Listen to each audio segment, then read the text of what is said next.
night leg cramps, pinupulikat sa gabi. Yan, madalas mangyayari sa akin. I'm sure nangyayari sa inyo.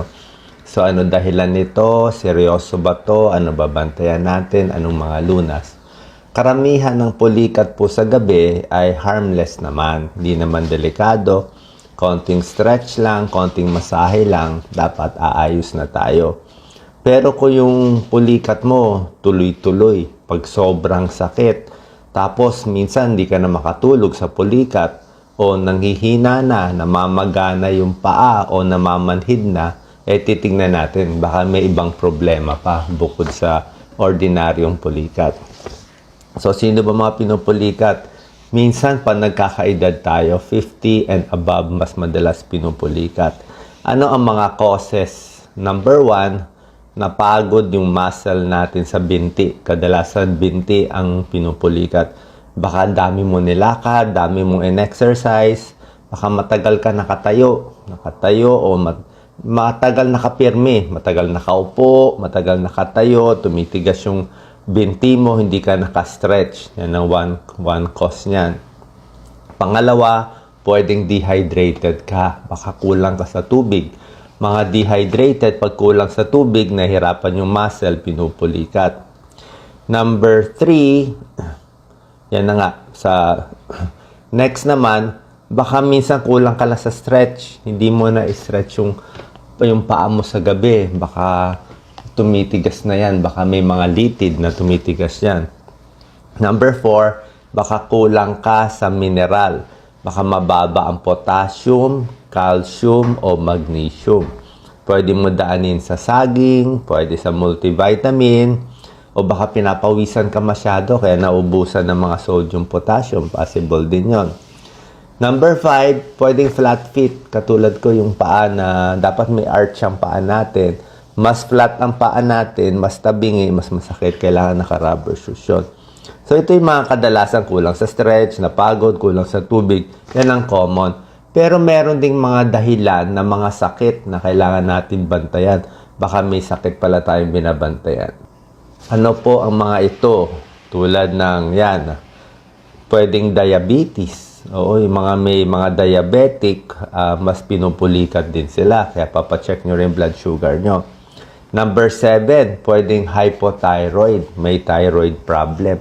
May thyroid, may parathyroid, nagloloko yung mga calcium natin dito, possible din yon. Yun ang cause ng pulikat. Number 8, baka yung blood flow, yung daanan ng dugo, sa daluyan ng dugo, may problema sa daluyan ng dugo sa paa. Pwedeng nagkakaedad, pwedeng may bara, dahil sa sigarilyo, cholesterol, high blood, pwede rin yan, may bara. Number 9, pwedeng may nerve problem. Yung nerve mismo sa paa. Ano nagkakos ng nerve problem? Diabetes, pagkaedad, mga alcoholic, nagkaka-nerve problem din. And lastly, may possibility na baka may iniinom kang gamot na nagkakos ng pulikat. May gamot like yung mga pampaihi, diuretic. Yan, pag meron kang gamot na pampaihi para sa high blood, para sa manas, bumababa din yung mga electrolytes mo, potassium, magnesium, calcium, baka nagloloko. Meron ding mga ibang gamot sa high blood, diba, na pwede rin mag-cause, pero medyo mas liit naman ito madalas. Okay? So, ano first aid natin? Anong gagawin? Actually, nabigay ko na yung causes, so medyo alam nyo na yung first aid. Ang first aid talaga, pag nagpulikat, ito ang binti natin, tinataas natin yung, ito, paa natin, diba? Tumikas. Ini-stretch mo siya. Para ma-stretch yung ginaganon natin yung paa natin, di ba? Ginaganon yung paa.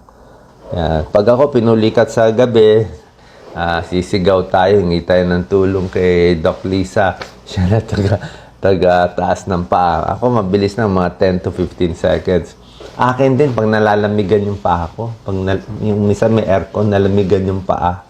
O minsan nakapirmi yung paa mo sa isang pwesto, baka meron kang kumot, tapos yung paa mo nakaipit sa kumot, nakaganon. O baka mamaya tabingi ang pwesto mo, di ba? Minsan yung pag nakadiretso kang ganyan yung paa mo, tapos biglang naunat mo. Pag unat mo, doon pupulikat eh. Pwedeng sobrang lamig, naipit sa kama, o pwedeng napagod nga tulad na sinabi ko. So, stretching yan, ini-stretch. Second, kung sa araw naman nangyari, pwedeng heat pad, yung medyo warm compress, lagyan na medyo mainit. O pag sa naliligo ka, shower ng maligamgam na tubig, yan, para ma-relax yung muscle natin. Number 3, dahil nga dehydration ang cause, di mag-hydrate. Maraming tubig. Kung napapawisan ka, pwedeng Gatorade o yung mga sports drink. Number 4 is stretch, mag-stretch sa gabi. Number 5, pwede mag-rubber shoes nga sa buong araw kung medyo flat feet ka.